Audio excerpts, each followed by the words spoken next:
Hello and welcome to the Viberarian radio show. My name is Joelle and I am your host, the Viberarian, and I would love to welcome you this evening to our conversation. This is the Psychic Inside Show on the Viberarian Radio Network, and every week we talk to interesting people who have discovered their psychic gifts and abilities, and we learn a little more about their journey into discovery and find out what it is like to have a real live psychic life. Now, you will have to give me just a moment here because, of course, as the show came online, my browser decided to crash, so I did not actually have access to my dashboard to be able to bring Kathleen into the show at this moment. So while I'm taking care of some housekeeping, I just wanted to share with you that we do have a Facebook community where you can join the Viberarian community. We call ourselves the Good Vibe Tribe, and this is where we share information and uplifting memes and stories that I hope you will find enlightening and that will help you as you go about your day to live a little better and to live a little differently. So you can find us at The Viberarian, and that is V as in Victory, IBERARIAN.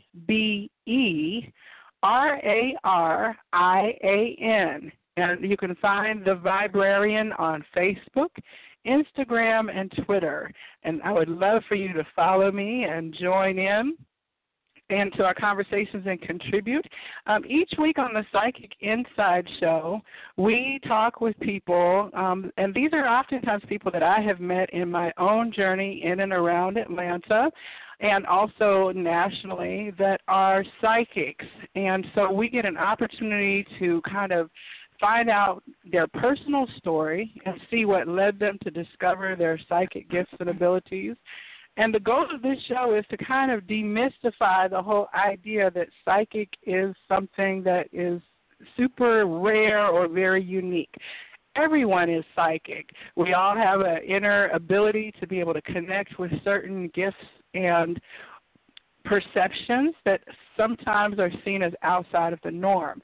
But what I have found is that more and more people are discovering that they too have the abilities to hear things that are extrasensory. Sometimes we call it ESP, sometimes we call it sixth sense, or hearing angels and guides. And to most people, this conversation may be a little bit foreign, and a lot of times we have psychic gifts and abilities, but we are not recognizing them for what they are. So part of the goal of this show is to show you that psychic gifts appear just as uniquely as we humans are, and how each of us look differently, and no two people are like, no two ways of these gifts coming forward are the same either. So, again, our phone number for this show is 646-668-8988. You can call in to the show at any time, and if you want to ask a question, you can press the 1 key on your keypad, and I will bring you in as soon as possible. If you do have a question that is personal, if you're looking to receive a reading, then that will happen during the last portion of our show. This evening, Kathleen has agreed that she, as part of our program, will provide short mini readings for our callers during the last portion of the show, so I'm really excited about that. But without any further delay, I would like to introduce you to Kathleen Robinson. Kathleen is the founder and owner of KCR Counseling. And according to her bio, she is a certified spiritual counselor with training and experience in psychological counseling. Kathleen has degrees in psychology, industrial psychology, and counseling. And from what I understand, she combines esoteric tools such as tarot, intuitive wisdom, visualization, and shamanic journeying with the more traditional techniques of psychology. So, Kathleen, welcome to the Psychic Inside Show. I'm so glad that you are here this evening. Well, thank you so much, Joelle. I appreciate you having me, and I'm so happy to be here. Well, just as a way of background, I have met you a couple of times. Well, I've met you, let me just say, but I have also been a recipient of one of your readings. And so this evening I wanted to learn more about you because I have only encountered you a few times. And it's very interesting to me. One of the things that stood out for me particularly is that when I looked at your website prior to having your services the first time, you did have the information that you had a background in psychology, and not just one level of psychology, that you had gone through bachelor's and master's degrees in psychology and counseling-related fields. So I'm very interested to hear about that portion of your life. And when you were doing these, when you were in college and drawn to psychology, did you know that you were psychic already? No, not at all. In fact, I could really relate to your comments made at the beginning of the show where you said that a lot of people, all of us, are psychic and intuitive, but we don't realize it. And it took me a good portion of my life before I actually started using the gift of intuitive ability. I started out, I got the degrees in psychology, and then I worked in human resources for about 30 years. And during that time, I was so busy, with the job and raising a family that it never entered my head that I could be considered intuitive. And then right before the last few years before I retired from my human resources job, I went back to school and got the degree in school counseling because when I retired, I wanted to become a school counselor. So that's how I got into the counseling. So after I did leave my job, I was a school counselor for 4 years, and I enjoyed it, but I just felt like that was not exactly what I was looking for. So that's why I didn't stay with that career. But in the meantime, I had been taking tarot classes.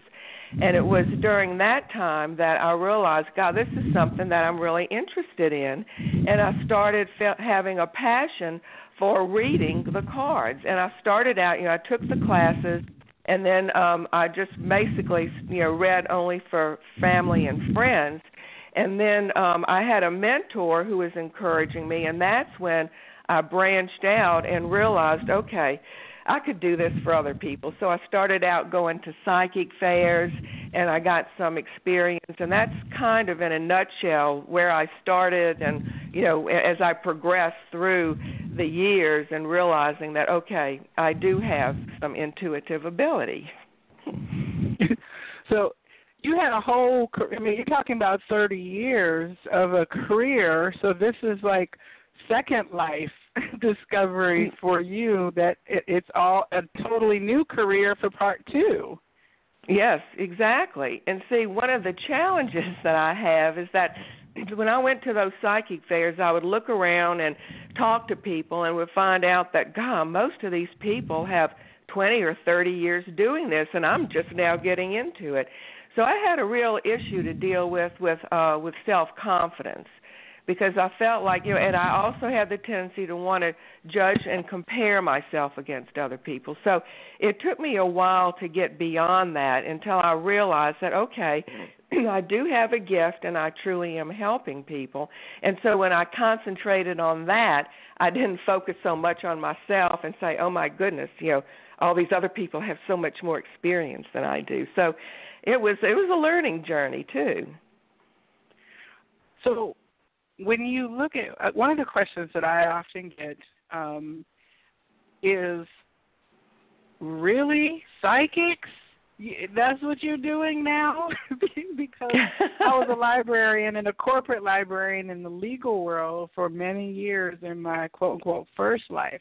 And so I kind of get met with skepticism from people who say that something like psychology is considered like a firm science that has the traditional scientific method of approach. It's rather structured, of course. When the people who are kind of the fathers of psychology, if you will, they were seen as a little nutty in their time as well when they started talking about that there were underlying issues that people were going to be dealing with in certain ways. But how do you transition, or you probably had a mindset that was rather structured to be a psychologist. How does one depart from that pathway then to say tarot cards are also a way to provide therapy and counseling for people? Right. Well, it did take me a while because I started out just reading the cards. And as I progressed and got more experience, it dawned on me that I was actually counseling. I wasn't just saying, okay, well, this is what you can expect, or this is the probable outcome of this, or, this sort of thing. I started realizing I was giving insights to the people that were valuable. I was giving them suggestions for how they could improve their lives. For example, how they could, if they were in a toxic environment at work, how they could surround themselves with positive, loving energy and protect themselves from the negative vibrations. And if somebody was having a continual negative thoughts, I talked to them about how they could break that mindset and get out of that cycle. So it did, but it didn't happen right away. It was over the period of a couple of years or so that I slowly started to realize, gosh, what I'm doing is counseling. And the other interesting thing that I really loved was that it also made me realize that I was actually operating at a higher level of counseling when I was using the cards. Whereas when I was just a regular counselor, I could only go with so much. The typical things, look at the body language of the person, the tone of voice, what they're doing, how they're saying things, the things, in other words, that we perceive with our five senses, and I was going just with that. But then when I started using the cards, it was like amazing because I was operating at this higher level, bringing in the intuition, the sixth sense, my third eye opening, that sort of thing. And I really felt like I was helping people so much more by being able to use the cards. Now, you said that you had kind of wound down your first career and then transition to the intuitive counseling. So did you have clients that lasted through that bridge, or did you have clients that came back to you at a later stage in their life after having traditional therapy with you that then had to discover that you were doing things a little different? What happened was that in order to make the transition, that's when I started going to psychic fairs. And, of course, you see all kinds of people there, and you do have some people who come back month after month. But I was at one particular fair for almost a year, and then I realized, okay, I feel like I'm not really helping the people, just seeing them one-on-one, just one at a time. So that's when I started, going into my own business where I do private readings over the phone and in person. And then I also work once a month at a metaphysical bookstore up in Woodstock where I do readings. So it was a gradual transition. It wasn't something that, boom, I went from being, in human resources to being able to do this. It took me a while. Okay. And for our callers and listeners that are here this evening that may not be familiar, just by way of background, a lot of times you will see, as you pass on the road, you'll see a house where there's a palm or a crystal ball type image, and it will say, Psychic Readings by Sister Mary, or Miss Louisa's palm reading. And that's what I used to see, and I always then kind of looked at it suspiciously. Or at places like Underground Atlanta at one point in time when you would stroll through underground, there would be readers there that you kind of like a carnival experience, if that's what you want to call it. And I don't mean that in a denigrative fashion, but it made it feel like more, it was like entertainment. But what I discovered many years ago was that I picked up a copy of Aquarius magazine somewhere, I think at the time, and I saw that there were these psychic fairs. And so I wanted to know what it was about. And so I grabbed a couple of friends, and we were super, like, what are we going to find? Oh, my gosh. We went to the psychic fair, and we went to one of the oldest ones in Atlanta, which is hosted by Gloria Parker up at the Big Blue Barn in Roswell. And we walked into this room full of people. It was not at all what we expected, but it was a room full of people who each had a table set up, and you got to go read the bio of the person and see a little bit about them, and then you paid for, like a 2-reading special to kind of give you an introduction. And like you said, it's very interesting because you see people doing all kinds of things. Some people had tarot cards in front of them, which at the time I didn't know what tarot cards were. Some people had crystals strewn about on their table, or different divination tools like a pendulum to use to answer questions. And it's rather overwhelming when you first go because you're like, I don't even know where to start. What do I want?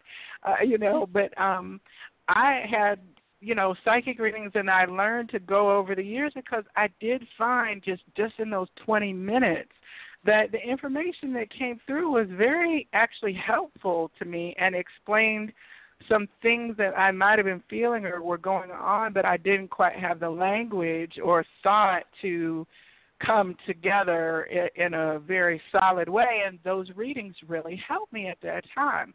But again, once I started going, there's kind of a side eye that people give you, say, oh, you go to those things, but like you, I wound up picking up tarot cards because I thought it was interesting. Now, I will say that there was a bit of fear for me just because of the ideas that I had learned through popular movies, and there's a kind of fear-mongering that kind of happens around certain psychic abilities. So I thought that they were not necessarily positive tools, but I came to understand later that it had nothing to do with any kind of evilness or anything like that, but it was actually a system of looking at information based on a story that could be gleaned, that were kind of a common story that is used to describe the human experience. So I love that you read cards, and you actually provided a tarot reading for me at this event that I host, which is the Viberarian Elevation Station, which is kind of a new version of the Psychic Fair where people can come and they can have readings, but they can also visit vendors who are selling products and services that are uplifting, that are handmade, that are made out of their creative gifts and inspiration. So, I love that idea of sampling something that you may not be used to before diving all the way in, and I wanted to provide that opportunity at pop-ups around town. So I reached out to you because you were introduced to me by a mutual friend, and they said, you've got to meet Kathleen. I think she would be wonderful for your events. And sure enough, they were right. You were wonderful. And so I know several people who received readings from you who then came back and said, wow, she is so sweet. And it was such a helpful reading. So, I really am appreciative of you sharing that gift with people. So when you started tarot, you started as a hobbyist, correct? That's correct. Yes, I just started doing readings for friends and family after I had taken some classes, and the first teacher I went to, we started out using the Rider-Waite cards, and a lot of beginners start with these cards, and it was okay. But see, I'm a Virgo, and I'm very left-brained and very literal and analytical. So I felt like, okay, I've got these cards here, and I need to memorize. And that's what I would do, instead of trying to interpret. And it wasn't until I changed to a deck of cards I really liked and had a different teacher that placed a different emphasis on things, where I started to realize, okay, just let it go. What are you seeing? What messages are you receiving?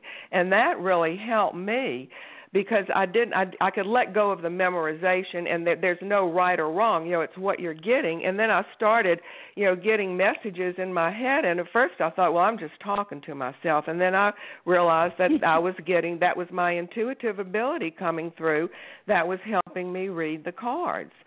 So it was, once again, a learning experience. And an important thing for anybody who's interested in learning tarot cards, make sure that you look at, there's many, like at least 1,000 or more decks out there. There's many to choose from. And take your time and try to find a deck that you really resonate with, you really connect to. Because if you don't do that, then there's going to be a disconnect there, and you may have trouble like I had at the beginning with just trying to learn the cards. So that would be an important first step. If anybody is interested, take classes, talk to people, read books, however you like to gain information. But the main thing I would suggest is be sure you find that first deck that you really feel comfortable with, and you just have an instant connection like, oh, yeah, this is my deck, that sort of thing. Mm-hmm. Mm-hmm. Well, and I think it's very interesting because when you look at the system that tarot in the academic sense, you can approach everything from the sense of academic, from logic, from understanding what certain things mean when you see them, just like we study for the test in school and regular subjects. And you can actually still be effective in understanding the energies around your life when you do a more linear interpretation of tarot. So I don't want people to think that there's a wrong way to do it. But if you loosen your own structures a little bit after you start to kind of get an understanding and feel comfortable, then I think that is where, as you describe it, your own intuitive things kind of start to emerge. Because so tarot takes a system of the story of it includes numerology, it includes certain symbols that represent energies. It's tied very much to the understanding of the elements of earth, air, fire, water, and then how those present in being human and experiencing life. And I mean, it's very much an interesting. I find tarot very fascinating as a subject just to kind of get into, because what I found is it is cross-cultural. The human story of birth to death is universal, and it doesn't matter what language you're talking about, and it doesn't matter what the language behind your cards are. If you're using an Italian system of divination, such as the Vera Sibilla cards, or if you're using playing cards, you can still use the understanding that the tarot system provides to glean the story. Now, how the story then applies to your personal life, I think that's where the intuitive part really comes in, because once your intuition kicks in, then the story is not as specific. You can sense the energy of, say, like there's one image called the Tower. And the Tower shows this kind of disturbing thing of a structure collapsing and all manner of mayhem and hellfire breaking loose. And so when people see that, they're instantly like, oh, my gosh. But when you look at the fact that sometimes things in our external environment do shift us radically out of our comfort zone, then that becomes like a universal application. And you can then kind of move forward to apply it personally or to the people that you're having readings with. But in your case, you said you started to hear. So would you say that you are clairaudient, or were you seeing images along with the card images, or how did that work? Well, yeah, I am clairaudient. I just hear things in my head, and that helps me interpret the cards. But you were bringing up a very good point, Joelle, earlier about, this linear. I don't want to give the impression that, you just can pull a pack, get a pack of cards and start looking at them and reading them. You do have to have a basic understanding of what the meanings are.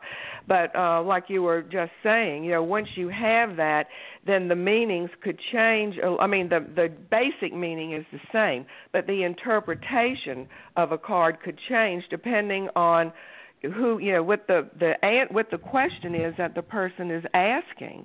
And, so there is a lot of flexibility there, but you do have to understand the basic underpinnings of what the tarot is all about, and, there's just the basic structure and, what the cards in general mean.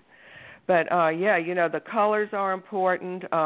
There's 72 cards in a deck, and there we have major arcana, and these are the more significant cards, and these are sometimes it's called the Fool's Journey, because the very first card is the Fool, where a person is starting out on an adventure, and then he goes through all the different cards and ends up the very last major arcana card is the World, where he's worked hard, he's found, can see the results of his labor, and he's feeling good about all that, and everything goes in a cycle. So once one cycle is completed, then we start all over again, and we're the Fool again, starting out on a new adventure, learning new things and being excited and that sort of thing. So those are the major arcana cards. We also have the minor arcana, and these are the suits, the four, the wands, coins or pentacles, swords,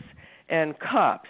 And so these relate to kind of everyday sort of things. And there are, there's 10 of them. And then the last group are the court cards, and these really can relate to personalities of people. When I pull a court card, I'll start describing the kind of person that card indicates, and the person would say, that does sound like me, that sort of thing. So it's really kind of neat to see how the overall structure of it works and how they're all intertwined and tied together. And, when you pick the cards randomly, well, they're always random, you just don't know what you're going to get, but you pull them up and then you look to see, okay, how is this related to what the person is asking? So it's really an interesting kind of system that allows for interpretation, and that's one thing that makes it so wonderful. It seems like it is actually a cousin to modern psychology, honestly, because if you look at some of the, Carl Jung, and I don't know all the names of the people, but they talk about the hero, the martyr, you hear somebody has Oedipal complex, where they're acting out of certain wounds, and that is the root cause then of their behavior in their present, or their struggle psychologically in the present. So it seems like that symbolism, like understanding when a person presents a certain behavior or problem to you, if you approach it from a psychology perspective, it's going to be very similar. It's systemic. Mm-hmm. And it's only by then asking questions during your counseling session that you can tease out of the person or allow them to uncover in themselves what the root cause of their true problem is. Because most people will come, I've been to therapy plenty of times. I'm certainly not ashamed of that. I think therapy is wonderful because it helped me at times when I was dealing with life crises that I was not prepared or did not have the tools for. And when I would sit into the first therapy session, generally after the first one I would say, I just don't know if this is going to work because she didn't say anything at all. I just mostly talked the whole time, right? And it's only over a series of sessions that I realized that I was an open book, so to speak, or if not an open book, at least I was understood from the perspective of the psychologist who then helped me understand and become aware of myself where I might have been blind to some things, getting to the real root of why I was crying and why I was depressed and why I was there. So, tarot is kind of the same thing. When a person presents to you, the question that they're asking is oftentimes not really the question that they want answered, but they're not aware of that. So it seems like it's almost a parallel practice in order to work within both systems. Yeah, you're exactly right, Joelle. Yeah, the psychological aspect. Well, if I'm a person who I look up your website, or I say, you know what, I had a reading, but you touched on something that I feel like I really need more than 20 minutes to unpack. So when I call you, to schedule a session, and so what happens at that point when you're approached by a person who's found you through your website? Okay, well, they can go for either, 30 minutes or 60 minutes. That's the way I have it set up. And, sometimes people go longer. But I feel like 30 minutes is the minimum to really get a good reading in. But I start out by, telling them that, I have connected to, before the person calls, before we have the reading, I let them know that, I have connected to my higher self, my guides and angels, and I've also connected with their heart chakra, so there's a connection there. And then I call on my guides to bring information that is true for this person and for his or her highest and best good. And then I also have a gatekeeper, and that's different for different people. Mine is Archangel Raphael, and I ask him to allow to come through only information that is true for the person and for his or her highest and best good. Because when we're psychically open, if you don't protect yourself and call in protection and guides, then you don't know what kind of information you're getting. So I make sure the person understands that I've done this before the reading. And then I'll start out by saying, okay, we can start out by with a general reading where we just see what message your guides, the universe has for you right now, or if you have a specific question, we can start with the specifics. And what I'm finding is that most of the time people, if they do have specific questions, but they like to start out with the general, and they'll say, well, let's just see what the cards say generally, and we'll go from there. And so that's how, for me at least, that's how a session progresses. Now, when you talk about, connecting with archangels and guides, again, that's a slightly different conversation, one that I'm comfortable having. But as you start moving from reading tarot as a hobby and start realizing that you're hearing messages that are relevant during that reading that are not based on the card interpretation, but something knowledge-wise is coming out from you, how does that move from that to having a conversation with Archangel Michael?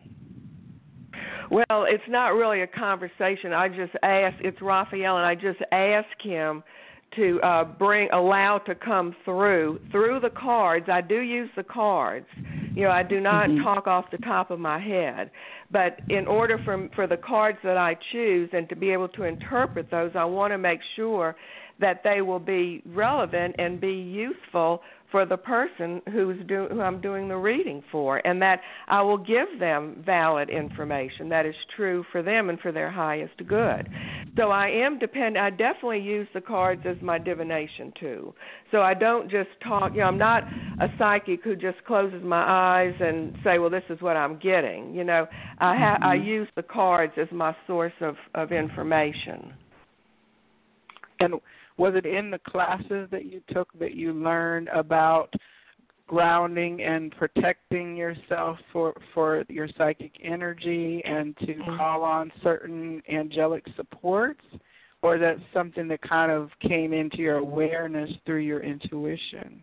Yeah, that was my particular guides. Everybody has guides, but I took a number of classes, workshops where it was connecting to your guides, and through meditations, I was able to identify some of my guides, as well as Raphael as being my gatekeeper. So yeah, but that's not something, you may talk about those in classes, but they don't put any emphasis on that. But if you go to a class, the emphasis is going to be on learning the cards, how and the different interpretations and that sort of thing. So and I do remember in some of my classes they did talk about the importance of protection, because again, you're wide open and you want to make sure that you are grounded and that you are not just pulling information from anywhere, that it has to be specifically for the person that you are doing the reading for. Well, that is very good to hear you say that, because I do know that I have come from a place of looking at things just flat out from a place of fearful caution, and no, I should not do that because it will open me up to evil, or I'm saying there again. I grew up in the 80s where there were lots of horror movies about like the Ouija board and people conjuring or calling into the spirit realm and coming back with a terrible horror experience that usually ended with somebody decapitated and dead. So when I listen to that, but I always try when people say, I'll say, oh, well, let me do a card reading for this. Oh, honey, I don't know about that. I don't want to hear anything I don't want to hear, and I don't want to connect anything I don't want to connect. So I understand that fear because I've come from it, but I try to explain things in a way that we really do have authority in how we speak and our intention to, like as you're saying, you call in the energy that you wish to have come through, and that in and of itself sets a boundary because we have the authority to do so, being sovereign beings. Mm-hmm. And so to a person who is worried, like, well, how do I know that you're really getting connected with Archangel Raphael as the gatekeeper? How do I know that what you're going to tell me is really of love and light? Mhm. Yeah, and they will find that out as I go, begin the reading. That they'll realize that, okay, yeah, this is making sense for me.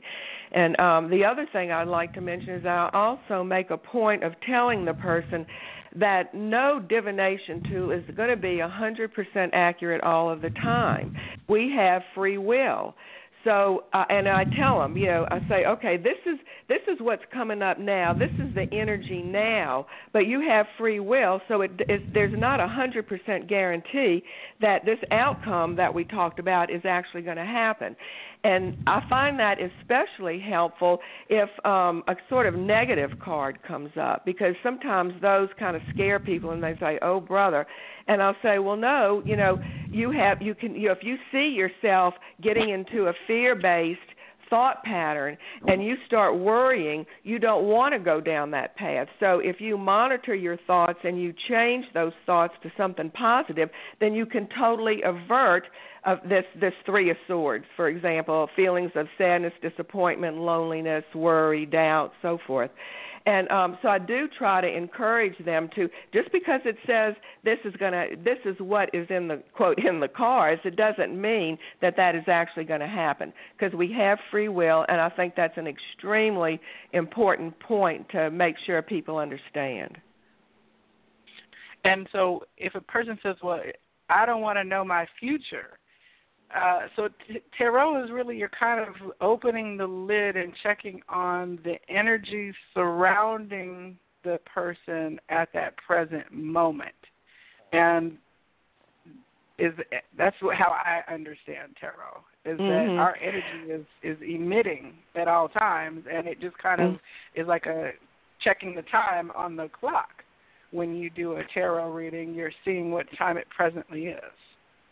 Yeah, well, that's true. That's a good description. But the thing to remember is that the cards also just give a probable outcome. There's infinite possibilities about what can happen, and the cards are just saying this is one outcome. This is where things tend to be headed at this point in time. That's where the energy is. But again, a prediction, just because it's saying the cards are saying that, it doesn't necessarily always have to come true. Now, if it's something good, of course, the person wants it to happen. And I'm real happy when, for example, I'll get the major arcana card, the Sun. That's one of the most beautiful cards in the deck, because that's all about, good qualities, love, excitement, joy, happiness, rewards, success. So, it did. But I just want people to understand that there, like any tool, there are limitations. Mm-hmm. Mm-hmm. This is the Psychic Inside Show, and I'm your host, Joelle the Viberarian, and I'm having a very engaging conversation with Kathleen Robinson of KCR Counseling. We are live. You can call in at 646-668-8988. If you have a question during the show, feel free to +1, and I'll bring you in. We will be having the reading portion at the end of the show, and we do have a couple callers that are waiting for that time. So I appreciate you tuning in for this portion of the show this evening. And we are on our Facebook community at The Viberarian, Viberarian, and you're welcome to join us, and we do take questions off of our Facebook page. Now, Kathleen, every week you have been sharing with our Facebook community a Monday message, and so would you describe a little bit about your Monday message and how you go about providing it? Okay, well, I just, I shuffle the cards, and then I just randomly pick one card, and I'll look at it and see, what the meaning is for me, but also for how can I expand that to a group of people. So I always include, an interpretation, but also some kind of uplifting message. For example, the one for this week had to do with 3 of coins, and that has to do with following your bliss, doing some work that you truly enjoy or some activity that you just love. And it's important, I think, for people to realize that if you're in a job you don't like right now, then you can find good things about it, but you can also continue to look for some activity, hobby, or work that would make your heart sing, where you'd feel like, yeah, this is wonderful. This is what I want to do for the rest of my life. And that's the way I felt when I got a hold of the tarot cards and started taking the classes, that I immediately knew that, okay, I want to help people. That's why I was in, counseling and psychology. But when I started learning about the cards, I said, oh my gosh, this is amazing that now I can just go to a whole different realm and help people. So it's the Monday messages are something uplifting that will just help you. If you just remember that during the week or whatever, it should make things go a little bit easier. Well, I have been tuning in as you send them to me on Sunday to get them prepared for Monday. I found myself waiting to see, okay, what's the energy going to be this week in terms of that? And, I use cards as a source of personal communication with my guides and angels on a regular basis. Also having started out reading tarot and then expanding to various oracle decks, of course, based on the images that resonate with me.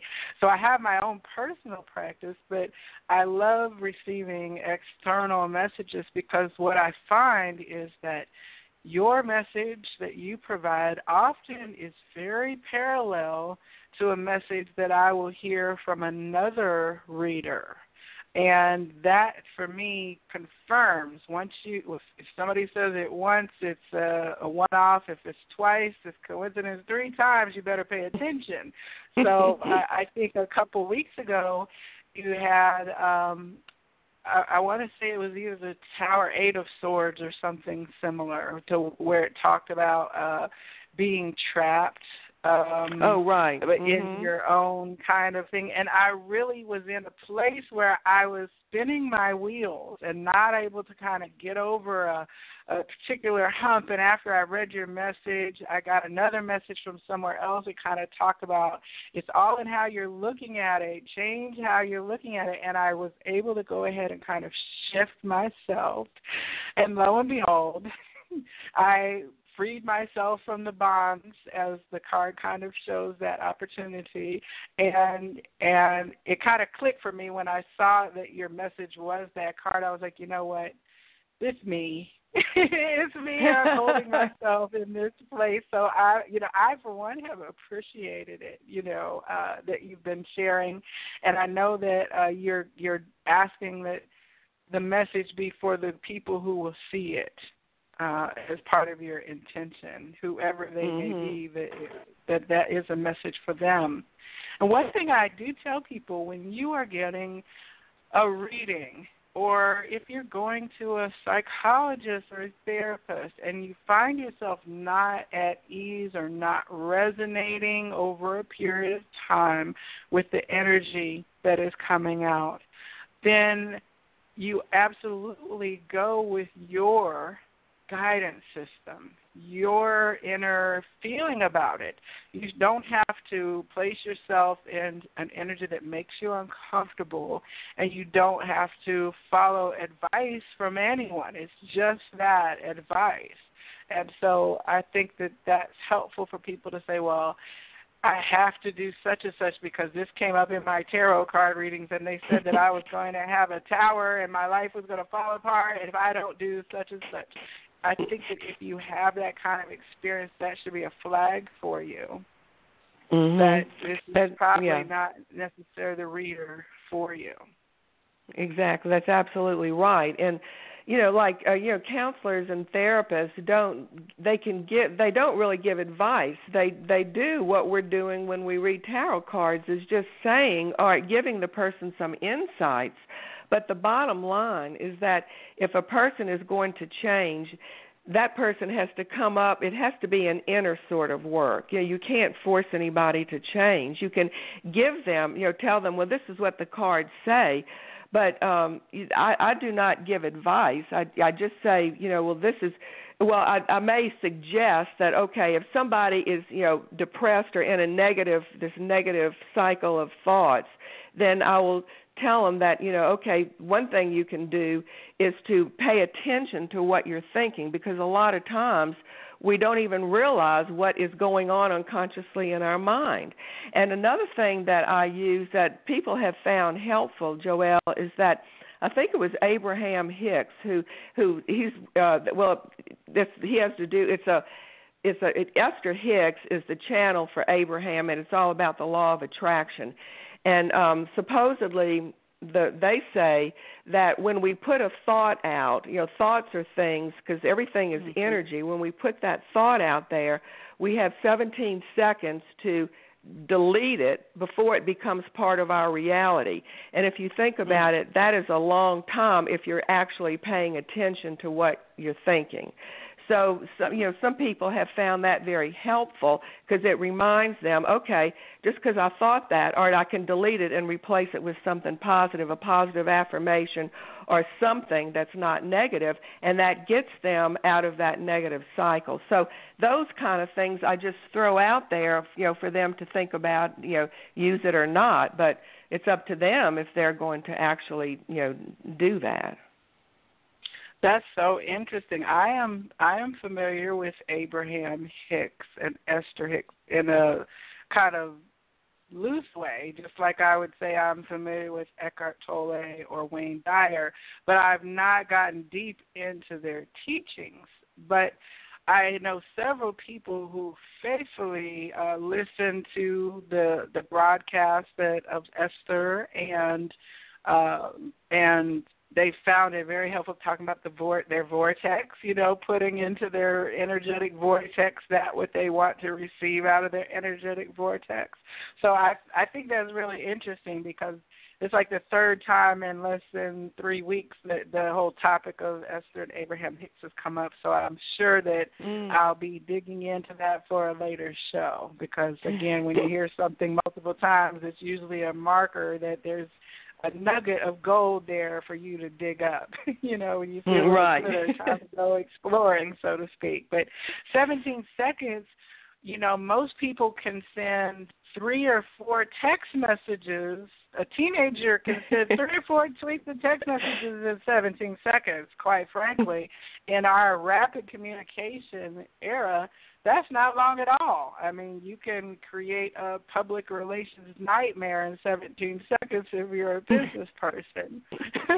But if you're not focused, if you're not focused, and many of us, I think, we're careless with our words. And so if you say, oh, I am sick, I'm feeling terrible, oh my gosh, and then you go on to the next thing describing how ill you feel, then in that 17 seconds that you have described yourself, you have further reinforced your reality by what you said. If you follow that kind of 17-second rule, that's kind of it's not intimidating, but it's daunting when you think about how many times we casually, without thinking, are speaking things into our existence. Yeah, exactly. So it's good to just give people reminders. Yeah, absolutely. And most of what counseling is, even in traditional or non-traditional, is awareness, helping people to come to deeper awareness of who they are and how they're experiencing life. And I think the motto of your practice under your counseling business is growth through insight and getting to the root of the problem, and that's really great because most of us, we kind of dwell in a superficial or swim in the shallow end of the pool, but it's not until we meet a challenge that we're forced to examine things a little more deeply. Do you get a lot of crisis calls? Is that mostly when people reach out to you for the first time? There's always a reason why they want a reading. It has to do with they're having a problem or they feel stuck and they don't know what to do about it, or sometimes people just come they'll come once a year or something just to get an update. But generally speaking, the people who want readings are they're not coming there just to have a general reading. They want some answers or try to figure something out based on what the cards are saying. Now, has it been true for you that the most common problem that people want to find out about is related to love and relationships? That is a big one, as well as finances and job career. Those are probably the top 3. Some people also are interested, want to know about health. That's another one too. But relationships, money, and job. Those would be the 3 that people mostly are concerned about. And I mean, that's true in psychology too, because I think every time I went to counseling was because I think I had a breakup that, it sent me into depression, trying to reconcile my heartbreak and to move through that.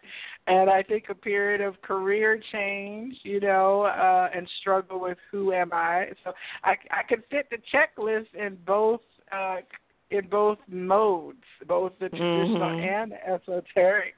And that, again, speaks to the commonness of the things that we all struggle with. Everybody struggles with high emotions, and everybody struggles with what should I do, who am I professionally, and where are my skills, and how can I make money, especially if a person is experiencing joblessness. Now, I do have a caller on hold that has asked to come on the line. Let me see if I can bring you in. Hello, caller. Who am I speaking with? Hello, my name is Trish. How are you? Hi, Trish. I'm wonderful. Thank you for calling in this evening. Did you have a question, or were you calling in for a reading? Well, I was calling in for a mini reading, but I also had a question. Is that okay? Yes, we'll take the question now, and the readings won't happen for about another 30 minutes, so I will place you back on hold to be in the queue for that after your question. Mom, my question is, how do you balance, and I didn't hear the beginning of the show, so I was just curious, how do you balance between what you're trained in as in psychology versus what spirit is telling you? Don't they sometimes interfere or counteract each other?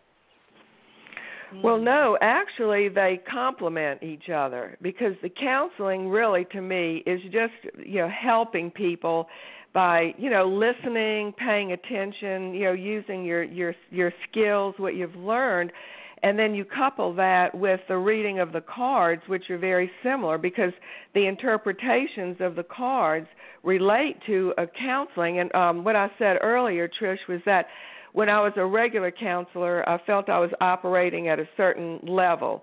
But then when I counsel with the cards, I feel like I'm at a higher level of consciousness, because I'm drawing in more information from a realm that, is what Carl Jung calls the collective unconscious, just where everybody's thoughts are. And when you draw the cards, he referred to it as synchronicity, where it just so happens, according to this process, that the cards you draw as the reader do relate to the person's question. So the two are really kind of joined together, if to answer your question. I guess I was wondering if if your counselor brain tells you to go one path and your cards tell you to do another, what do you rely on? Oh, well, that hasn't really happened with me, because I just really rely mostly on the cards, that I trust them enough to know that what is coming through is for that person's highest and best good, and I'm getting valid information for them. And what happens sometimes is that, I'll lay out some cards and talk about them, and then I'll say, do you want clarification on any of these? And I can always pull a clarification card. But just, almost every single time, the counseling is coming through, because I am helping the person answer the question, give insights, do, whatever it takes to make sure that they feel like, okay, that makes sense to me, that I can work with that. Got it. And then how does the shamanic journeying play into this? Because I would imagine it would be hard, or do you do that on the phone as well? Oh, gosh, no, though they are two separate things. Yeah, I took a shaman course, and I do go to shaman monthly healing circles, and that's a whole thing about healing. But at the end of the healing circles, we do journeying, where somebody drums and people from the audience can select one of the shamans to journey with. So then we're working one-on-one with a person, and the person does ask a question, just like with tarot. But the difference is that I do not have my cards there, so I am having to draw more on my intuitive and psychic ability, actually, when I'm journeying. But, yeah, that is not completely, but it is a different procedure from when I'm reading cards. Got it. Okay, thank you. I appreciate you taking the time to answer that. Okay, thank you. Thank you for your question, Trish, and I will put you back in the queue, and we'll bring you back on. You'll be the second caller, because I do have someone who's been waiting for a reading first, but I'll have you on in about half an hour. Thank you. Oh, okay. Okay, thank you, Kathleen. That was very interesting.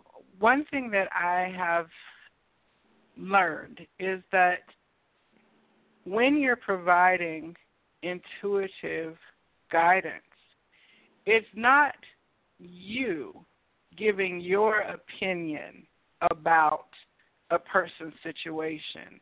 Just like in therapy, the therapist is not giving you them. They're giving you the tools of psychology based on established practices and understandings. And when you're providing then intuitive guidance, you are trusting in the higher wisdom, not your own. Well, Kathleen knows best. You're stepping kind of out of the way and becoming a conduit for the angelic guidance of that person to be telling them what they need to know that is most helpful in that moment. Yeah, that is absolutely correct, Joelle. And that's why I think it's so important at the beginning of a reading that I connect with that. My guides connect with that person's guides, because it's and then it becomes almost like I feel like I'm channeling. That, like you said, that it's not my thoughts that are coming through. It is my interpretation of the cards, but I am interpreting them according to what the person is asked and what the person needs to know according to what's coming through on the card. So it is, the source is the person's higher self and the person's guides and angels. I think it's so interesting because, like you, I learned tarot, and then I would, practice with my friends, and we would have little card parties reading for each other.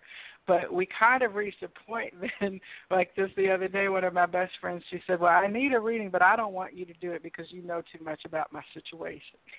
Because we found that the intimate knowledge of things, it is harder to remove one's self from, like Joelle's idea of what she should do and how this card is interpreted. It kind of does become blurred. And so that neutral, when a person who's a complete stranger or just casually connected to you and doesn't know your mama's name and the bones in your past, the skeletons in your closet, when there is a neutral person who then hits the nail on the head of one of your issues and you really feel that resonance, it almost makes it so where you can trust the advice more because you know it has been depersonalized.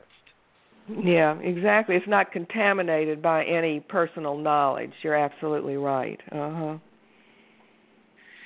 I think that's one of the things that people worry about is the contamination. That was a great word when you said it. You want to make sure that, if I'm trusting this person, that they don't have any personal biases that are coming into play, and you can kind of glean that even in therapy because, I've been to therapists that are very much were Christian-based counseling. So because that was advertised and part of their principles, I understood that the perspective that I was going to be receiving with the counselor was going to be based on certain principles. And at other times, I moved myself to different psychological therapy practices that did not have that label. And I found that the guidance was more neutral to me in that moment, which is what I was needing. But at the time that I went to the Christian counselor, I needed that particular perspective. But understanding kind of an implicit bias that might exist in a system is kind of important for people. Yeah, I would agree with that.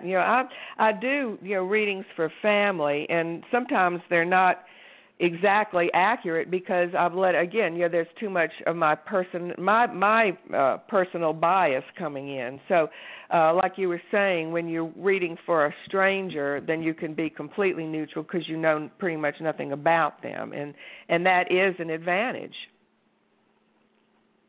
Now, when you are talking about your services, you have your readings, which are, 30 minutes to an hour or however long it works, but that would not necessarily be considered counseling in the traditional sense. But you do offer counseling in terms of repetitive working sessions for your client? Well, I do have some people who come to me on a fairly regular basis, but again, I would not call that counseling. I would call that tarot reading. But counseling is a part of it.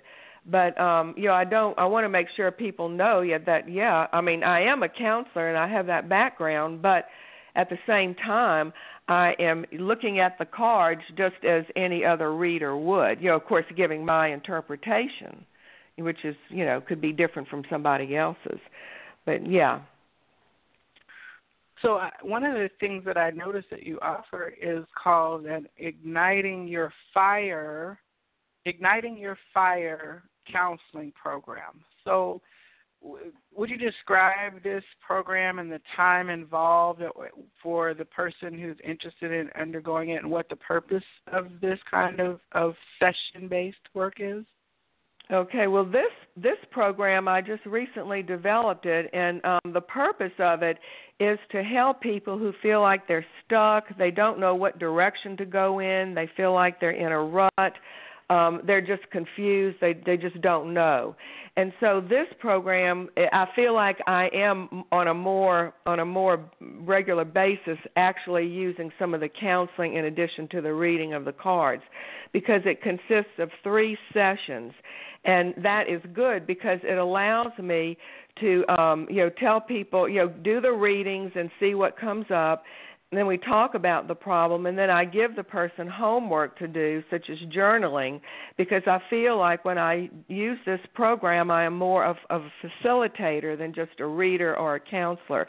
I am actually helping the person come up with his or her own answers. Because, as I said earlier, we all have the answers within us if we just take the time to figure it out. And sometimes we're unable to do that without help. So by me acting as a coach or a facilitator for clients, I'm able to help them come to their own conclusions in a way that makes sense to them. So then the 3 sessions allow me to follow up with them to see, well, what insights did you come up with on your own? And that works out beautifully. And I think 3 sessions is ideal because that way it gives them a chance to kind of figure things out, to do, what their homework is or their home study is that I've given them to do. So they're feeling like they are really part of the process, and it's not just me saying, well, you could do this, I think you should do this and this. They are discovering things on their own, and I'm just kind of helping them along the road. And is this then something that is done in person or on the phone or video? Is it a group thing that you facilitate, or is it very much individual? Oh, yeah, it's very much individual, and I prefer doing it in person, but I have done some sessions with FaceTime, which is similar. I consider that the same as Skype, except maybe on a lower level. But that has worked okay, because you have that face-to-face communication. And I would prefer that. I could do it over the phone without that, but I do think it might be a little bit more challenging. And I don't know, I just think the person would get more out of it if we could have a face-to-face contact.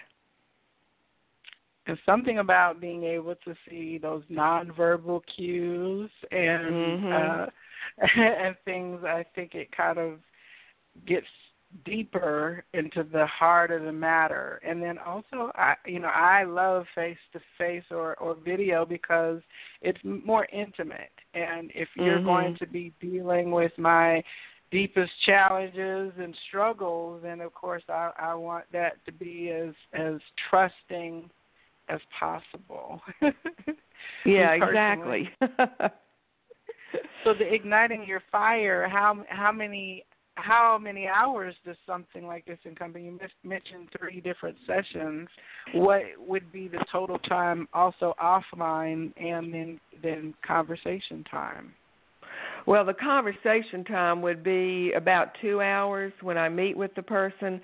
And then, I do recommend that they journal. They have to choose what they want to do, but journaling is one of them. And that really, it's like, where you're just, it's like, stream of consciousness. I tell them just write anything that you're feeling as what's going through your head, and then after a period of time, after a week, say, go back and see if you can see any threads that are similar.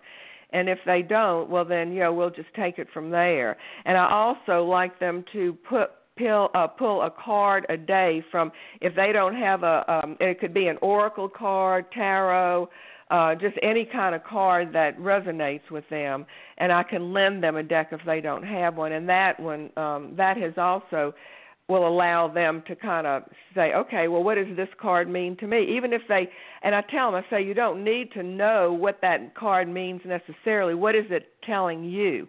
How is it talking to you? Because that's going to be part of your insight process to figure out what is going on with you and how can you make a breakthrough to get over this feeling of being stuck.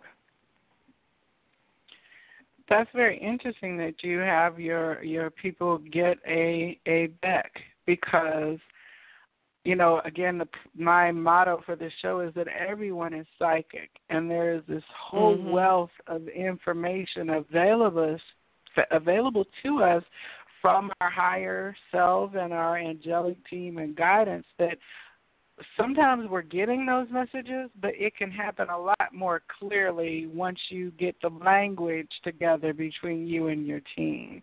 And I think that oracle cards, even if tarot is a bit intensive or intimidating, I tell everybody, go get you an oracle card deck. Now, oracle card decks are generally smaller in number, around the 40 to 50 card range, and the creators of the decks provide a book of interpretive information for each card based on their intention when they created the artwork.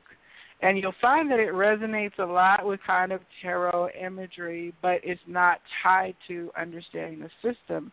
And like you said, sometimes just seeing the way the artist has presented something with maybe a sunflower or a starfish, and you'll say, oh my gosh, I always loved starfishes. And that's not a coincidence because that message came through for you with that starfish on purpose so that it would validate for you internally. Because your guides and angels know who you are and what is going to reach you and help you see what is true. But having an oracle deck on hand for personal use and development, I absolutely advise people. You can order off Amazon, and you can find decks for less than $20, and it literally is seeing what box cover and card examples what resonates with you. Because if you get a hit and say, oh, I like that, let me look at these, then that's usually what happens, which is why I have 20-something decks, because I'm like, oh, look at that card, But what I found is that at different phases in my life, I've worked with a specific oracle deck and then moved on, and when I've been presented then with another challenge, another deck has kind of come into my world to help me at that time with very different energy. So a single deck, just start with that and go from there to do some personal work. You don't necessarily have to go to anyone external for advice of any kind. Yeah, exactly. And most of the tarot decks too, they will have a little booklet that includes, interpretations or, a description of the card or whatever. So it's not like you're going into it blind. You can at least have something to start off with. Now, do you read, in terms of tarot, it's very much it's a known system. When you say tarot, then it kind of keys into a certain thing. Rider-Waite, of course, is one of the most popular traditional type of things. Do you read the, I don't know, I hear different pronunciations, so callers and listeners, please correct me if I butcher this, but the Thoth deck or the Tahuti deck, Thoth, it is also a system of tarot, but it's slightly different in terms of how the court cards are presented and how the story is told. Do you use the Thoth system at all? No, I don't. I did look at those cards, and to be honest, they just did not resonate with me at all. They were just very confusing. So I said, no, I don't think this deck is for me. So that's, again, why it's important for you to find a deck that you really connect with. I think that is going to be the key for anybody who wants to, really use the cards, whether you're reading for yourself or other people. But I think that is extremely important. And when I started out, I wasn't even aware of that. The Rider-Waite was the like you said, everybody knows about that, and people start off, beginning classes with that. And it took me a while to realize that, okay, I don't have to stick with these. I can find some other deck, and I did. Mm-hmm. Now, also, I'm familiar with the Lenormand deck, but Lenormand has, a very different system of arriving at your story. I've seen, I think, 36 cards in a Lenormand spread, and how each card is interpreted depends on where it is in relationship diagonally, horizontally. I mean, to me, it's rather complex. Have you encountered Lenormand? Well, I have, and I do a daily reading and I post it on Facebook with the Lenormand cards, but I just pick 3 because I'm really not that familiar with the whole process. Like, the tableau is where you lay out all 36 cards, and just like you were saying, you have to look at the position of the card. If it's what's vertical, what's horizontal, what's diagonal, and I don't know. I just have not taken the time to learn the whole thing.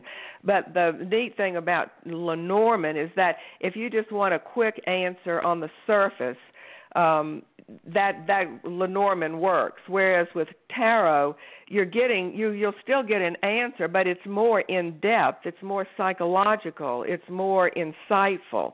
So depending upon what your intention is, what do you want to get from the deck? You may want to explore Lenormand if you're more interested in just strictly a prediction or just tell me like it is and let me move on, versus tarot where it gets deeper. Mm-hmm. I have to kind of pull myself back because I'm one of those lifelong learners. I could study stuff all day just for studying and acquiring the knowledge of actually what it is, but then not doing. So, I've kind of pushed back from looking at the Lenormand system, and I've gone a little bit into the Tosec, but that opens up the whole subject of the Kabbalah and, the Sephiroths and all of that, because you have to kind of have an understanding of how Crowley came up with the images that is very much based on that esoteric knowledge. And, again, it got a little too intense for me because I didn't have as much time. It's like if I could go to college and take full-time 15, 16 hours a semester of, card decks and divination systems, that would be ideal. I could study this all day, but then that doesn't help me actually do and become employed and all of those things. So I have to kind of pull back like any good subject where I could follow down the rabbit hole. Right. Now, this for people who want to contact you to find out more about the Igniting Your Fire or for a monthly reading or a quick reading, I will say that we have from the Viberarian the Vibrate Elevation Station events, which are pop-up fair vendor expos that happen in the Atlanta metro area. The last few have happened down in East Point, Georgia usually it's been around the third Sunday of the month. I don't think there will be another one until June, but if you join the Viberarian Facebook community, you can find the announcements about events such as the Elevation Station. And Kathleen, I believe you have told me that you will be available for the next one in June. So people are certainly welcome to come see you during one of our Elevation Station events. But outside of that, how can people contact you? Okay, well, they can go to my website, kcrcounseling.com, and all the information is there, my phone number, a description of the services that I offer, a description of my new Ignite Your Fire program. So it's all there on my website. And also I have a Facebook business page, too, KCR Counseling. And as you're looking through the search results on Facebook, because I've done this, you'll just look for the smiling lady with the pretty blue shirt and I believe blue eyes. It always comes up with your business. And I'm like, oh, there's KCR, because I think there's actually a couple other KCR accounts that come up when it's scrolling and Facebook is trying to find you. But you have a vibrant blue shirt on, and again, the pleasing smile and pleasant face. You're quite a wonderful person, and I found my sessions with you to be very easy and breezy and just real positive energy. So I've been thank you. Now, we're getting ready to get to the point of our program where we are going to open the phone lines, and you have agreed to provide many readings for people. So would you, again, our number is 646-668-8988. If you would like to come on to receive a receiving, just press the 1 key. I do have a couple callers who've been holding and listening this evening, and I will be getting to you shortly. But Kathleen, would you please describe what you will be doing this evening? Okay. For each person, they can either, if they don't have a specific question, then I can just pull 3 cards and just see what comes up. If they have a specific question, I'll pull 3 cards again randomly and just turn them over one at a time. Identify what the card is and tell them what I am getting as far as the interpretation, and then see if that is making sense to them or resonates with them. And if I need to pull a clarifying card, I will, and then I'll do that for each of the other 2 cards. So these will be 3-card readings. Okay, and a clarifying card then adds deeper insight to the initial message, and that comes from the guidance then as well. Yeah, correct. And so the deck that you use, like your favorite deck, I'm sure you have more than one, but could you share a little bit about it and why you use it? Yeah, it's called Legacy of the Divine, and the cards are absolutely beautiful. The artist is Ciro Marchetti, and they're just very colorful and descriptive, and the images on here, I just look at the image and I immediately know, oh yeah, well okay, that's that card. That's what this card is saying this, and so they just, I just have a very strong connection to them, and I just love them. And this is my main deck. I have tried other decks, but I don't have the same resonance with others as I do with Legacy of the Divine. I have seen these cards before, and I think they're vibrant, but like you said, it's very personal as to what resonates to you, because I've passed them over many times because just the presentation, while it was beautiful, and the artist that Ciro Marchetti, he's got several other decks that he is the artist behind, and you can kind of see them. They look very similar in his artistic way, but I don't have that same kind of that you do. So, but I've had great readings from people who use that deck, and certainly I will say the colors and all of that really are quite vibrant. And if you are looking for a resource to find out about different decks, I would definitely refer our listeners to Eclectic Tarot, and that is AECLECTIC.net. And they have tarot card reviews and tarot card pictures, so you can kind of see what the cards will look like before you purchase them. And they have hundreds and hundreds of decks listed and reviewed. And every time a new deck comes out with a new artist, they're generally the first ones that have it up there. And then people who use the decks will provide reviews and about their experience both as professional and readers and personal readers. So I found it to be a very, very helpful website, and I would definitely encourage you to click over there if you want to do a little background research before purchasing a deck of your own. Are you familiar? Have you looked at Eclectic Tarot before? No, I have not even heard of that. So that's good information to know. Absolutely. I will be posting the link to your deck as well as the site on our Facebook page at the conclusion of the show. I always love it because Amazon does a pretty good job of showing you, but sometimes you really want to see what the cards look like, and they might only give you one or two images to kind of show you how big the deck would be in your hand, but you don't get a sense of the artistry.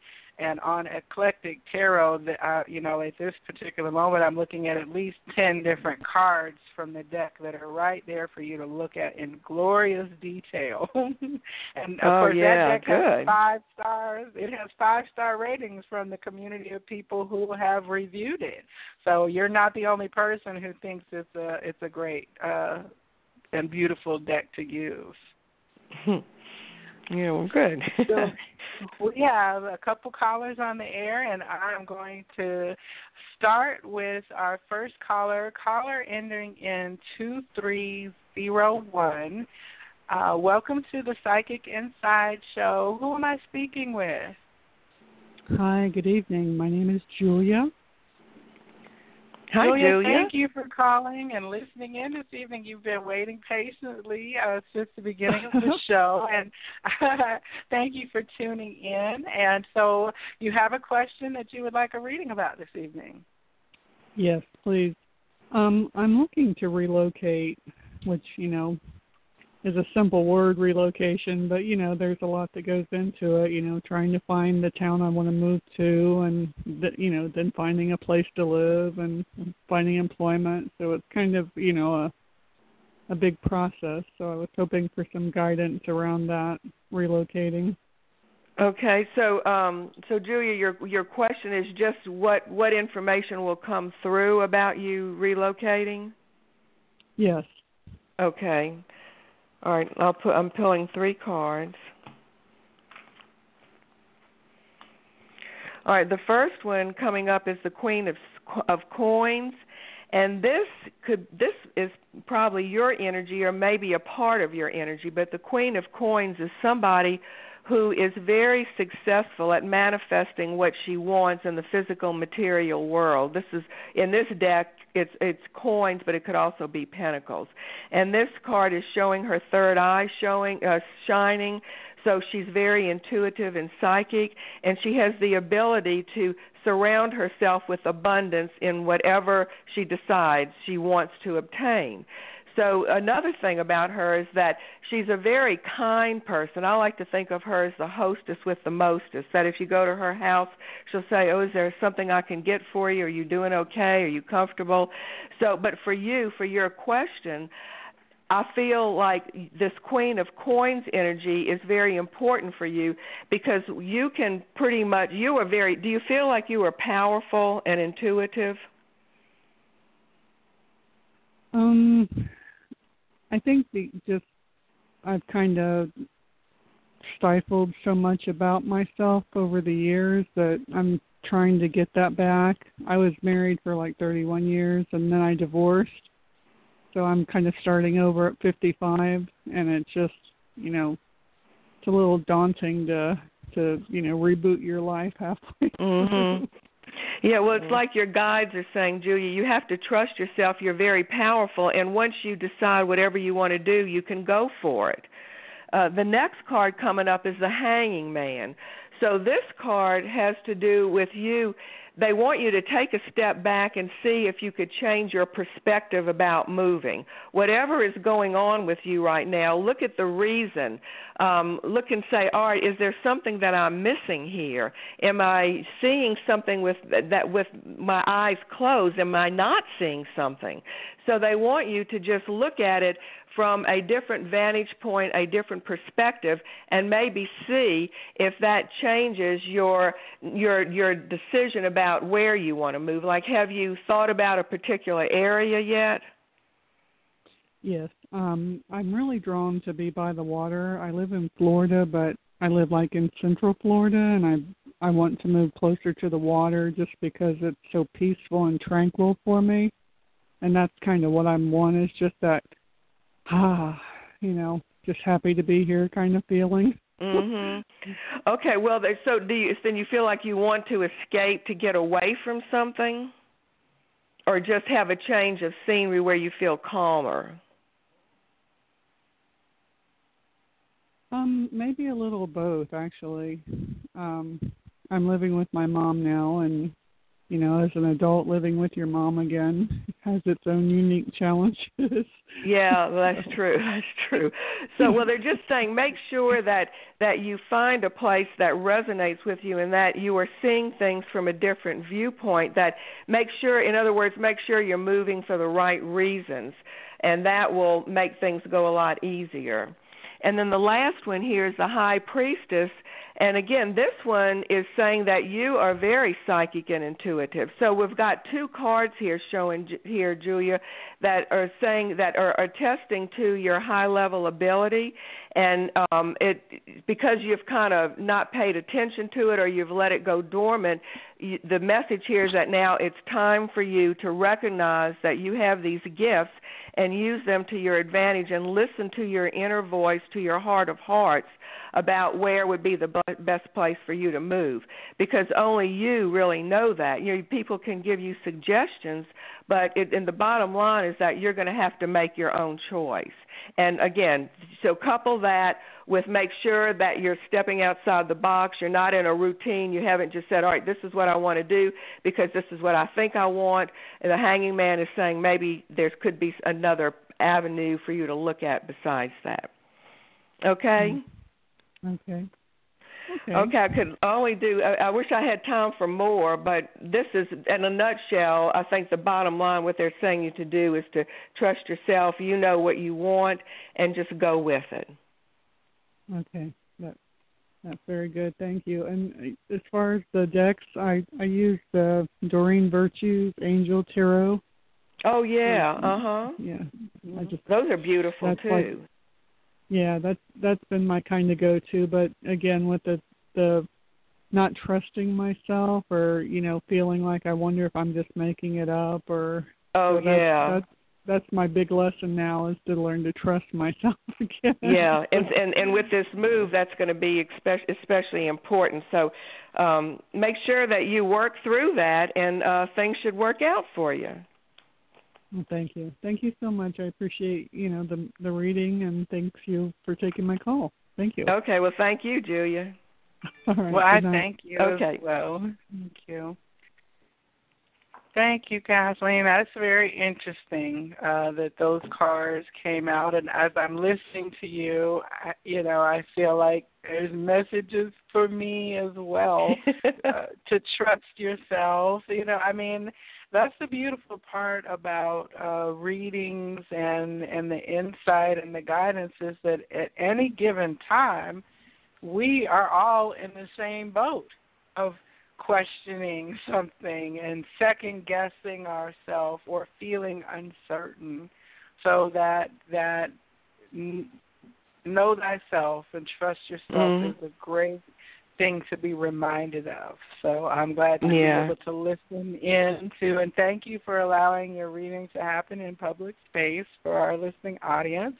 And I certainly can relate to the call of the ocean and the water. I have mermaid lifetimes in my history, and I never lived on the water, but for some reason it called to me. And I think that if you follow that call of your soul, there's a reason for it, and sometimes we can be like, well, discount the reasons behind something, but there's a reason that we have these kind of nudges. You know, like, who doesn't want to live on the beach? I mean, really, what could be bad about that? I mean, right. I think that's pretty much like a paradise. So, okay, and I do have another caller that we're going to be ready to bring on the line here, and I believe you're calling in on our Skype line this evening. Who am I speaking with? Is this Tricia? Oh, am I? Hello? Well, I think we'll have to try and come back. I know she's been holding quite some time. We spoke with her briefly earlier with her question. Right, yeah. I'll check back in just a moment to see if we can pull her on the line. Is Tricia, are you there? Okay. Caller ending in 6323. You're on the Psychic Inside Show. This is Joelle, and you're speaking with Kathleen Robinson. Did you have a question this evening? Just my quick question is, for me as a person coming out of a religious structure into a more open forum as far as my spirituality, have you found that a lot of people have a little bit of resistance that they have to still work through in order to kind of release themselves from a certain type of thinking? And then also, being that you have gifts, understanding that the gifts are not tied to particularly the worship. Yeah, well, to answer your first question, I've found my experience has been that people who come for readings, that if they had had an issue with the religious aspect of it, they have come to terms with that, because if they were still questioning, oh, well, I don't know if this is going to be good for me, then they most probably would not come for a reading. Do you understand what I'm saying? Yeah, I guess I'm looking at those who are still like, you know, you're ready to take that leap and you see the fruit of it, but, you know, in a religious infrastructure, it's so like, you know, this is bad, this is what you shouldn't be doing, different things like that. And for those who have used their gifts in one setting and then to come into something that is not too much different, but just having to step outside that box. Yeah, right. That's true. They do have to do that, and I think that if they have a problem with it, then that's something that, you know, they'll just have to figure out for themselves. But actually, a reading would not step on their religious toes, so to speak. You know, the cards are spiritual.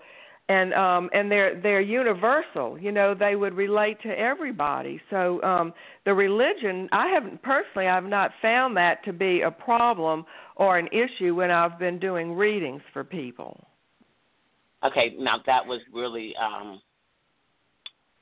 you know, really enlightening on my spirit to hear that the connection is still there. It is not like you're not stepping outside, but this is just another venue to be able to connect to Most High. Yeah, exactly. That's a wonderful way of looking at it. Uh-huh. Okay. Thank you. I appreciate it. Okay, thank you're you welcome. for your comment this evening. Thank you. I was able to pull back the caller. She called back in and had been holding to get the reading. So I'll be pulling her on the line here as we speak. Hello, is this Tricia? It is. Thank you. Okay, Hi, yes, Trish. thank you so much for calling back and for being so patient. So, okay, what is your question for Kathleen this evening? Hi, Kathleen. My question is, I've been trying to move into a new home and have run into some unexpected delays and wondering if kind of the light at the end of the tunnel has now arrived. Okay. All right, let's see. I'm pulling 3 cards. All right, the first one is the Four of Cups. And this one has to do with the idea of daydreaming about something versus taking action steps to make it happen. So I'm just wondering is there any reason why you would be put up blocks about not necessarily fear, but are you sure that you are ready for this move? Yeah, it's been quite an ordeal, but I've been in this process for 5 years. Oh my gosh. Yeah. Okay, so and it's the house that you want. I mean, obviously. Right. Okay, so this card is saying that it's going to be important for you to make sure that you're doing everything you can to move the process along. Is it the other party who's causing the holdup, or is it something that you're not quite doing? It's the other party. Okay. All right, let me keep going here, and I can come back and do a clarifying on that one. All right, the next one coming up is the Ten of Cups. And this one has to do with feeling very comfortable at home, secure and safe in your home. I mean, this is a beautiful card. So is the person or the other party, do you feel like that maybe they are reluctant to give up the house, the home, for some reason? No, the other party is a neighbor who's spent his whole life trying to prevent anyone from moving into this spot. Well, do you know why that is? It's just entitlement. It was a vacant property for years, and they got used to it being vacant. Mm-hmm. And for the Ten of Cups, Trish is saying that for some reason they feel like just holding on to it makes them feel more secure and safe for whatever reason, but they're not quite ready to give it up. All right, the last one coming up is the Lover's card. So now this could relate to either a romantic partnership or a business partnership. So is it just you? Will you be moving into the home with somebody else? No, I'm moving in, but I may sell a portion. I may make it a condo and sell a portion. Oh, okay. So you may end up having a business partner? Right. Okay, so that's what this is saying. So what I keep getting, I'm going to pull a clarifying on this Four of Cups real quick. And this what's coming up is the Nine of Wands, and this is the card that has to do with just what you've done as much as you can possibly do. So now what you need to do is just surrender and turn it over to the universe and say whatever will be, will be. But the Four of Cups is saying that think very carefully. Are there some action steps that you can take to move the situation forward? For example, just visualizing yourself owning the property, or doing something that's positive that will actually get things going, as opposed to just putting up with the status quo. But if these people have held on to it for that long and they feel comfortable with it, that is going to be, a challenge. Are you doing anything? Have you talked to them at all and tried to persuade them? I've done all that. They've rejected every single conversation. Wow. So, but you're not giving up. No, I've invested too much time and money. So I'm just going to pull another one here real quickly. The last card coming up is the Justice card. So this is the card about being fair and just and bringing balance into your life. So do you obsess with this a lot? Do you feel like, oh gosh, I just got to have that property, and it's like, it's foremost in your mind a lot of times? Well, it's definitely foremost in my mind, and it's foremost in my mind because it's been such a long journey. I just want it to get to completion, and the justice is about the complaints that were filed were fraudulent, and even though it's common knowledge they were fraudulent, most people just seem to ignore that. Most people meaning the authorities? Right. Yeah. So this is a tough situation, and the only thing I can encourage you to do is do you send positive? Do you believe in the prayer and positive affirmations and putting out positive energy, like basically the law of attraction work? Yeah, I've been doing that for quite some time. It hasn't really seemed to do much. Okay, so what I'm picking up is that there's always a reason for everything, and there may be some reason why this was not meant to be. Maybe in the long run that your idea would not pan out.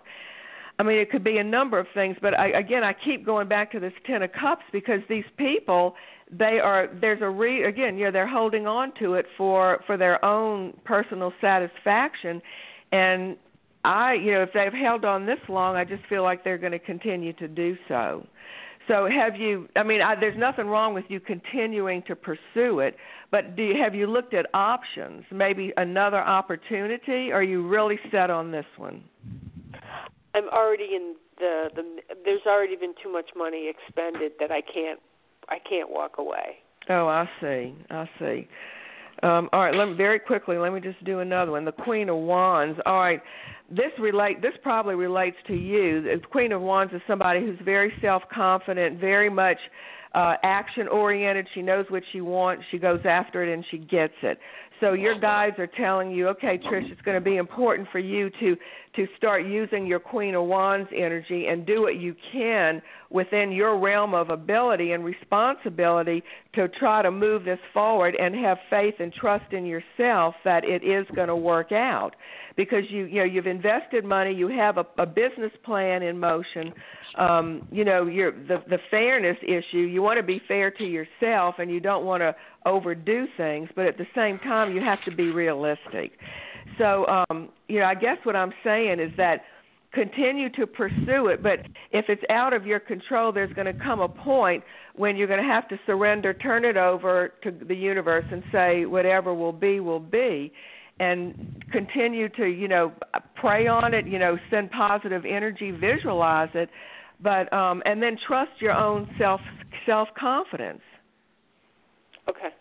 Okay, that may not be very helpful, but this is what the cards are saying. Just keep going as much as you can, realizing that there is a big part of this that is out of your control for whatever reason, and maybe it'd be helpful if you can see, all right, what lesson am I supposed to be learning here? Patience, of course, could be one, and there may be some others, Trish. So if you meditate, ask your guides for help in trying to figure this out, instead of getting frustrated about it, even though I know it's very tough for you right now. Right. Okay, well, thank you. I appreciate you taking the time. Okay, well, you're welcome, Trish. Thank you. Okay. I appreciate you bye-bye. being on with the show so long this evening and tuning in and for your question, and thank you so much. And I do hope the situation works out for your good. Okay, thank you. Okay, Kathleen, so we do have another caller on the line for caller 7127. How are you this evening? I'm doing well. And who are we speaking with this evening? This is Kim from Atlanta. Hey, Kim from Atlanta. Hi. Do you have a question this evening for Kathleen? Actually, yes, I do, Miss Kathleen. All right. Hi, Kim. Hi. Just to give little background, I had a situation come up over the weekend where there's someone who has made a little bit of a re-entry from 30 years ago, and I would just like to get an idea of what Spirit says about, that. Okay. Well, can you be a little more specific, Kim? Yeah, I can. We dated a long time ago, and he is interested in dating again, and he's actually inquiring as to even having me relocate, et cetera, et cetera. So I'm kind of up in the, I'd already been thinking about making some transitions, as it were, to begin with. So I'm not sure if this is another kind of helpful push to say, yes, you should be moving into new spaces to begin with, or if this is more of a just kind of a, I don't know.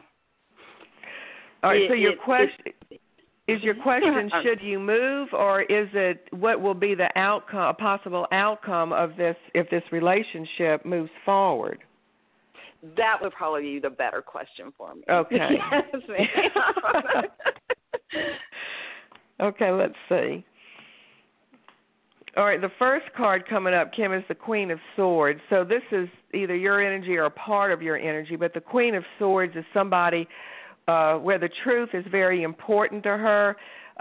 She takes her sword and she cuts through all the BS and gets through to the heart of the issue, and she doesn't suffer fools easily. You know, if she's somebody's talking to her and they keep going on and on and on, she's the kind of person who will say, look, I'm busy, I have something to do, tell me what you need to tell me and let me move on. So she's she's very businesslike, she's very assertive, very, very self-confident, and she could have a little bit of a abrasive edge to her, but the bottom line is that she gets things done because she is able to, say, look, this is what we're going to do. She's that self-confident. So does that sound like a part of you, perhaps? Yes, I do have those qualities at times. Yes, ma'am. Okay, so this is your energy coming through. The next one is the Five of Cups, and this one has to do with kind of feeling sorry for yourself and just wondering, oh, gosh, I don't know what to do, and worrying about that instead of looking at the bright side and say, well, yeah, there could be some disappointments, but look at this is what I'm grateful for. So have you been worried about it, going back and forth and saying, oh gosh, what if I go with him and this doesn't work out? What am I going to do? Have you been thinking about along those lines? I question a little bit as to whether or not it would be a rash decision. But the thing is, prior to his entry, we'd already been kind of speaking on and off anyway, just over the years. But I also came off of a divorce from about 3 years ago that I really, in the last 6 months, have really just kind of been able to put behind me. So there's some of that energy that's kind of hung around too. And once I was able to kind of just say, okay, I'm letting that go, all of a sudden then it just cleared space to allow this to come in. So. Well, good. Well, what this card is saying, Kim, is that there's a little bit residue left over from the divorce and the feelings there, but that's okay. I mean, you sound like you're working on that. Now, the last card here is actually a good one. It's the Four of Wands, and it's saying that right now you're kind of in a murky area, not sure what to do, but this leads to a beautiful nature-filled area in this card where there's a rainbow, there's a stream, there's beautiful trees and a meadow, and there's 4 wands, and 4 is the number of structure and stability. So this is saying that if you can get beyond, focus on what you want and feel happy and positive about it, then it's leading to something good is coming for you. So this is a very good one to end on. Okay, I will take that. And then trust your Queen of Swords. The truth is important to you, so make sure that you feel like, this is what I want, and, go within and say in your heart of hearts, is this what I'm really looking for? So in other words, be truthful and honest with yourself, too. That's what they're saying also. Yes, ma'am. Will do. I will definitely take that. Thank you. Thank you very much.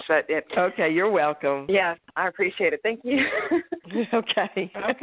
Thank you for calling in this evening. Okay, Kathleen, thank you so much. I don't think we have anyone else who's waiting for a reading. So we're getting into the last 5 or so minutes of the show. And I really thank you for coming on and being so candid this evening. I know when we spoke beforehand about the show, you were a little nervous about coming on the air. It was a kind of a new experience for you, but I think you sounded cool as a cucumber. there. And I hope you weren't traumatized by this evening. You don't have any. No, it was a lot of palms fun, Joelle. Well, I am really just so thankful for you spending the time with us. And again, the Psychic Inside Show, our whole purpose here is to talk with everyday people who got up in the morning, made their coffee, and in your case, at one point in time, you went to your traditional job and did your life in that fashion before it flowered and opened up into something completely new and different. And I just really appreciate you telling and sharing your story this evening. Now, I will say that I have noticed that it is a consistent theme right now that people I know have been coming to me and saying, you know, I have been doing X, Y, Z, and I used to really enjoy it, but lately I'm feeling like I want to be more helpful, and I'm finding that I'm just not as effective as I want to be. And I've got people who are doctors and healing professionals who are saying, I'm a doctor and I'm supposed to help people, but I don't feel like I'm actually helping them to the fullest way that I can, and I'm being restricted by the systems that are in place. And so they're seeking alternative means of still doing what is in their gift, but doing it in a way that winds up being more helpful for people and then feels better for them. And, I mean, your story is very much like that. You said that you were not able to help people as much in the counseling in the traditional sense as you were once you started using your intuitive gifts and abilities. Mm-hmm. And I would that's like very, very true. Yeah. I would just like to encourage people to not be intimidated by the idea of breaking paradigms. You know, if you are, I know someone who's an optometrist who has shifted away into iridology or iridology, I'm not sure how it's pronounced, but which is the study of the iris of the eye as a way to diagnose health issues, rather than the traditional optometry, which uses, you know, glasses and things like that to correct your vision. And she, you know, took a lot of flack for departing from a traditional means of doing her healing to a more what she felt was more holistic. And I'm sure at times you were challenged by people who said, wait, but I thought you were a psychologist, you know. So I applaud you for following your truth and for doing what you love, as your advice to us this week was, because you're kind of you're walking the walk, not just talking the talk. And I think that that's also good for your clients to see as well. Yeah, well, thank you, Joelle, and you're right. You know, I have to admit that when I first got into this, it was like I didn't want to tell the people I worked with, you know, because I thought, oh, God, they'd think, oh, gosh, she's just as crazy as we thought, you know. But after a while, I just came out of the closet and I said, I don't care what they think. You know, I'm doing what makes me happy, and if they don't like it, I don't care. You know, that's their business. And I felt a sense of relief and like this big weight had been lifted off of me because I didn't have to hide it anymore. I love that, coming out of the closet. I've heard 2 or 3 people say that same thing about coming out with their psychic gifts, you know, and that is a big leap for people, but I'm here to testify that, you know, we talk about in my community the good vibe tribe, but your vibe attracts your tribe. And for every colleague that you lost in the old way of doing things, you found a new colleague in the new community way of doing things. And it's other people who are loving their life and loving what they're doing and making a difference for people every day. Absolutely. Well, this has been the Psychic Inside Show, and I'm the Viberarian, Joelle. I do wanted to let you know that my other talk show will be this Thursday. I had a show about a year ago, the Viberarian radio show, and we talked about all manner of things. There was no topic that was off limits, and I am getting ready to kick it back off again this Thursday. Same phone number, same Blog Talk Radio channel, starting at 9 p.m. And this week our conversation is going to be about astral travel, out-of-body experiences, and lucid dreaming. And so I hope that you will join me. I hope to have a couple of people who will be contributing to the conversation based on their knowledge of this particular realm. And we hope to debunk some of the myths around it and give you some helpful information to put it all into context. If you have been having out-of-body experiences, to take the fear away. And I believe the week after that we're going to be talking about some astrology. We've got an astrologer who's going to be on. So it's going to be kind of like the Wild Wild West. There's no topic that we won't cover in that realm. So I do invite you to come back on Thursday night at 9. So this has been the Viberarian Show, and we've been on this evening with Kathleen Robinson of KCR Counseling, and that is kcrcounseling.com. Thank you so much, and I do hope that your week is wonderful and that you have all the blessings and love returned to you that the world that you can hold. So namaste. Goodbye.